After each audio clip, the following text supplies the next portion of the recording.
Bismillahirrahmanirrahim. Assalamualaikum dan selamat sejahtera sebagai pembuka cerita. Kembali lagi ke channel Seram Santai dan terima kasih Syafa ucapkan kepada korang yang baru ataupun yang dah lama follow kisah seram kat channel Seram Santai ni.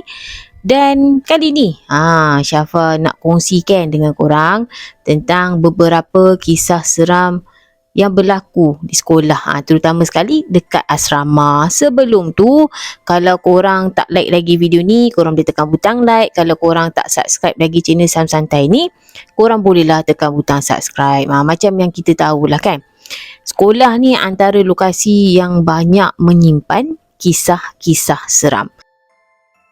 Dan untuk kisah yang pertama ni, Syafa nak kongsikan tentang pengalaman seorang pengawal keselamatan sekolah. Hamdan, sebelum dia bekerja sebagai pengawal keselamatan sekolah, dia bekerja dekat resort. Jadi dia nampaklah gaji sebagai pengawal keselamatan sekolah ni tinggi sikit lah daripada pekerjaan dia yang sebelum ni. Jadi untuk minggu yang pertama, kiranya 2 minggu awal masa dia bekerja ni, dia dapat shift pagi ataupun shift siang. Tak adalah masalah kan, sebelah siang ni mana nak ada gangguan sangat.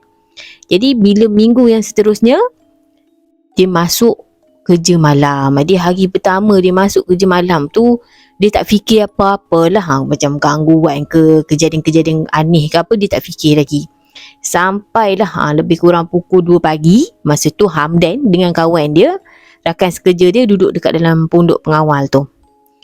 Tiba-tiba nak kipas, mungkin kipas duduk kot, Syafa rasa mungkin kipas duduk tertutup sendiri. Kipas tu jauh sikit daripada Hamdan. Dia Hamdan ni bangunlah nak pergi buka. Sambil dia jalan nak pergi buka tu, dia mengadulah dekat kawan sekerja dia. Kawan sekerja dia cakap lah, biasalah orang baru. Lepas tu Hamdan ni tertanyalah, apa yang biasa kan? Kawan dia jawab, kau lah orang baru. Mungkin kawan dia ni nak bagi tahu dekat Hamdan itu adalah salam perkenalan daripada benda tu kepada orang yang baru. Jadi Hamdan ni pun pergilah buka balik kipas tu. Dia nak pergi duduk dekat tempat dia balik. Tak sempat nak pergi duduk kat tempat dia, kipas tu tertutup sendiri lagi sekali. Masa tu kawan dia pun terkejut, Hamdan pun terkejut. Jadi dua-dua senyap je lah masa tu. Bila sampai waktu nak pergi meronda dengan kunci jam, Hamdan dengan kawan dia ni dua-dua orang lah keluar. Jadi kawan dia pun sambil duduk berjalan tu, kawan dia cakap lah, kau relax dah lah kan, tak ada apa-apa tu, kau jangan fikir apa-apa, kawan dia cakap. Jadi Hamdan ni sebenarnya dia duk, orang kata kejadian kipas terbuka tutup tu, dia duk bermain dalam fikiran si Hamdan ni dah. Dia tak apalah. Bila sampai dekat kawasan kantin, Hamdan ni dia dengar ada macam periuk-periuk tu, macam ada orang duk tengah, orang kata gerakkan lah, macam bunyi kan. Jadi Hamdan ni boleh dikategorikan, siapa rasa macam dia ni berani juga tau. Dia pergi buka, kebetulan masa tu tingkap dekat kantin tu ada yang kata tingkap nakor tu tak rapat. Jadi dia pergi buka lah. Dia buka, lepas tu dia suluh. Apa yang Hamdan nampak ialah satu makhluk berbulu hijau-hijau kelap macam tu. Lepas tu mata dia merah, tengah menjilat periuk-periuk dekat situ. Lepas tu tiba-tiba hilang. Jadi Hamdan ni nak bagi tahulah dekat kawan dia. Kawan dia ni memang tak percaya, sebab sebelum Hamdan ni pergi suluh, pergi tengok dekat kawasan pergi suluh dekat dalam kawasan dapur tu pun, dia bagi tahu kat kawan dia memang tak percaya dah. Lepas tu Hamdan bagi tahu lagi sekali lagi lah. Kawan dia cakap apa? Kawan dia cakap, alah, gangguan dekat sekolah ni selalunya belah bagi matikan kipas, bunyi tapak kaki, yang tu je lah. Kawan dia tak percaya tau. Jadi masa Hamdan tengah duk cakap ni, tiba-tiba makhluk yang tadi tu ada dekat belakang kawan dia. Masa ada dekat belakang kawan dia, Hamdan ni tergagap-gagap lah. Tak sempat nak bagi tahu dah, makhluk tu dah merasuk kawan dia. Terus kawan dia ni meracau-racau, mencakar-cakar tanah. Jadi Hamdan ni pun ikutlah dia punya cip ataupun ketua dia, cerita apa yang jadi. Ketua dia pun datang lah, bawa ustaz dengan beberapa orang. Hamdan bagi tahu masa kawan dia tengah dipulihkan oleh ustaz tu, memang orang kata tenaga dia luar biasa. Biasalah kalau orang kena rasuk ni kan, tenaga dia kan luar biasa sebab ada benda yang menumpang dekat dalam badan tu. Hamdan tengok kawan dia, dia cakap sampai biji mata tu nak terkeluar daripada orang kata daripada kita punya sokit mata ni. dengan urat-urat terjeling-jeling lidah. Hamdan cakap kawan dia. Lama juga Hamdan cakap, barulah kawan makhluk tu berjaya dikeluarkan daripada badan kawan dia. Hamdan sebenarnya dia duk fikir dia yang nak kena rasuk sebenarnya, tapi dia banyak orang kata selalu baca ayat-ayat pendinding, ayatul kursi. Jadi dia cakap dia agar dia tak mudah orang kata leka lah. Jadi sebab tu alhamdulillah dengan perlindungan ayat-ayat dia baca tu dia dilindungi, dan itu adalah pengalaman Hamdan. Dan sekarang ni pula Syafa nak menceritakan kepada korang tentang pengalaman seorang pelajar yang bernama Fitri. Fitri ni dia masuk dekat salah satu sekolah asrama, dekat orang kata sekolah pendalaman jugalah, di Kedah. Masa mula-mula Fitri sampai dekat asrama, tak ada apa-apa masalah lah. Kawan-kawan dekat asrama tu pun baik. Ada 2 orang kawan dia lah yang dia kenal masa tu, Syafiq dan juga Am. Bila dia sampai, dia nak pergi duduk dekat, orang kata nak pergi letak barang-barang dia dekat katil yang warden suruh dia duduk. Tapi Am ni, kawan dia bagi tahu, kau jangan duduk dekat bawah, kau duduk dekat atas. Jadi Fitri ni tak cakap banyak lah. Dia pun angkat lah barang dia, letaklah dekat katil atas. Kan katil dah berdekel asrama. Dekat kaki katil sebelah bawah tu ada loceng. Jadi Am ni bagi tahu tau dekat Fitri, dia cakap, kalau loceng tu berbunyi, tu tandanya warden nak suruh budak-budak dekat dalam dom ni tidur. Fitri ni duk tertanya-tanya lah, macam mana warden tu nak bunyikan loceng dekat kaki katil yang diikat tu kan. Jadi lama-lama dia pun buat tak tahu je lah. Petang waktu maghrib, lepas habis solat apa semua, diorang ni semua pergilah dia buat makan. Tapi Fitri ni dia pergi naik atas, dia naik dom, dia naik asrama, salin pakai seluar, dia tak nak pakai kain pelikat. Masa dia doa dia dekat dalam dom tu, dia dengar tau macam ada suara macam budak-budak berlari kat koridor. Dia duk fikir Fitri ni anak-anak warden. Tapi dia punya tekaan tu salah bila dia mula bau benda yang agak pelik. Masa ni dia takut lah, dia terus lagi dengan muka pucat, dia terus lagi pergi kat dewan makan. Dia pergi cerita kat kawan-kawan dia. Lepas tu Syafiq cakap, biasalah orang baru, dia cakap macam tu. Dia tahulah tu ada orang baru. Jadi Fitri dia macam orang kata dia rasa takut. Dia cakap lah, jomlah kita bagi tahu dekat warden. Am cakap apa, kawan-kawan dia yang orang kata satu dom ni bagi tahu, dia orang cakap warden dah pesan dah, kalau baik kelakuan, baik segalanya. Fitri pun tak faham apa yang warden tu cakap kan. Macam tu jugalah dengan kawan-kawan dia, apa benda yang warden tu cakap pun dia tak faham kan. Jadi malam tu lepas selesai kat dewan makan apa semua, dia orang ni pun naik lah dekat asrama dia, masuk dom balik lah nak tidur. Masa tu Syafiq dengan Am cakap, okey kita tidur dekat bawah. Fitri duduk kat tengah. Syafiq ni dia sempat tau, dia bagi Yasin dekat Fitri. Dia cakap kat Fitri, engkau baca surah yang kau faham maksud dia. Masa tu Fitri ni dah mula rasa takut dah. Am ni dia tutup semua tingkap, sampai dekat tingkap dekat dengan katil yang ada ikat loceng dekat kaki katil tu, dia tak tutup.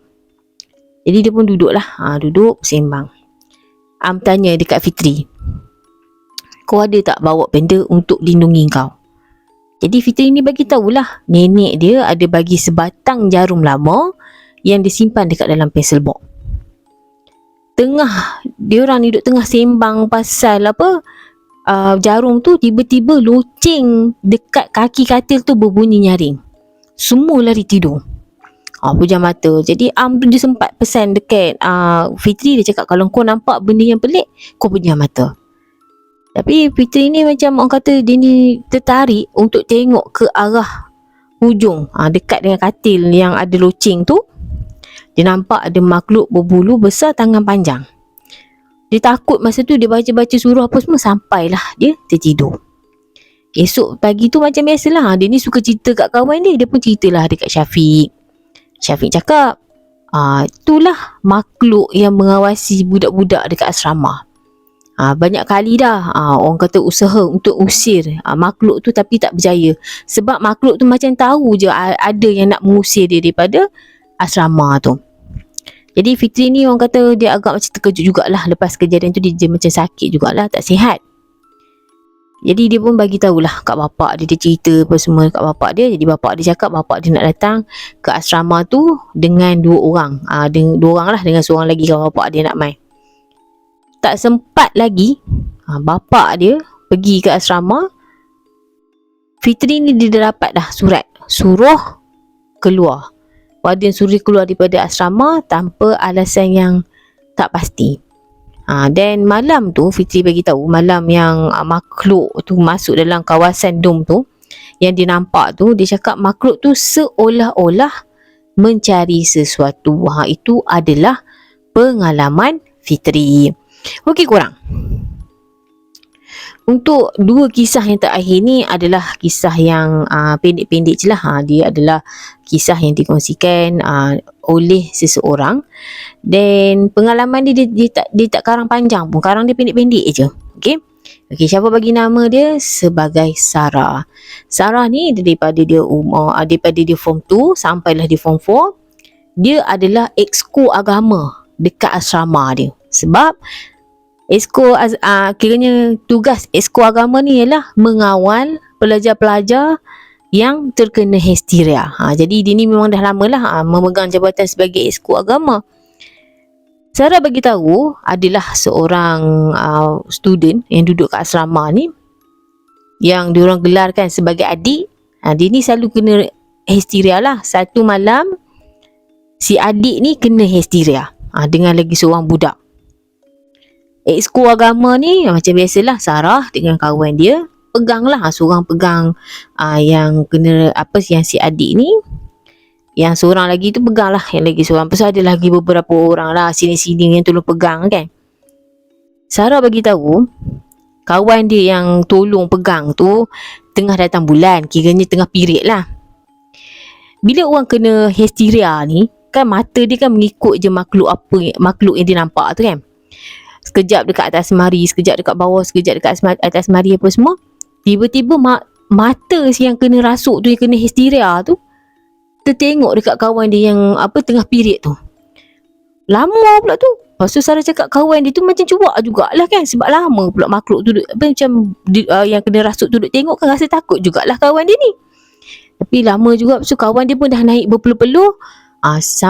Sarah ni dah pesan dah kat kawan dia, kau bacalah apa-apa yang patut. Dia pun bacalah.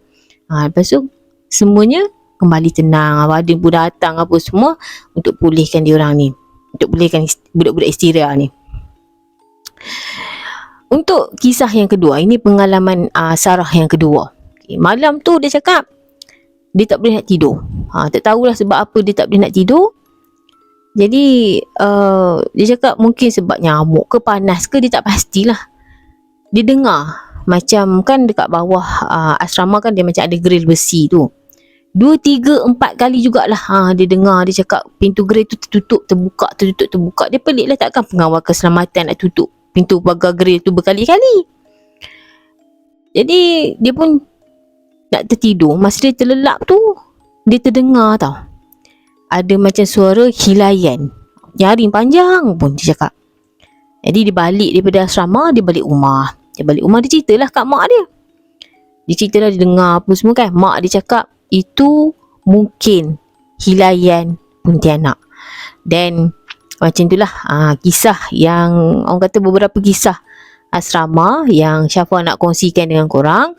Dan sesungguhnya setakat ni sajalah perkongsian Syafa. Dan Syafa nak pesan satulah, tak kira lah kita duduk asrama ke tak duduk asrama ke, amalkanlah selalu ayat pelindung ataupun orang selalu duk panggil ayat berdinding. Okey, dan terima kasih Syafa ucapkan kepada korang. Dan sesungguhnya yang baik itu datang daripada Allah dan yang buruk itu datang daripada Syafa sendiri. Kita jumpa lagi dalam konten yang akan datang. Syafa mendoakan korang semua sentiasa berada dalam lindungan Allah, dan rezeki dan juga urusan korang dipermudahkan. Assalamualaikum.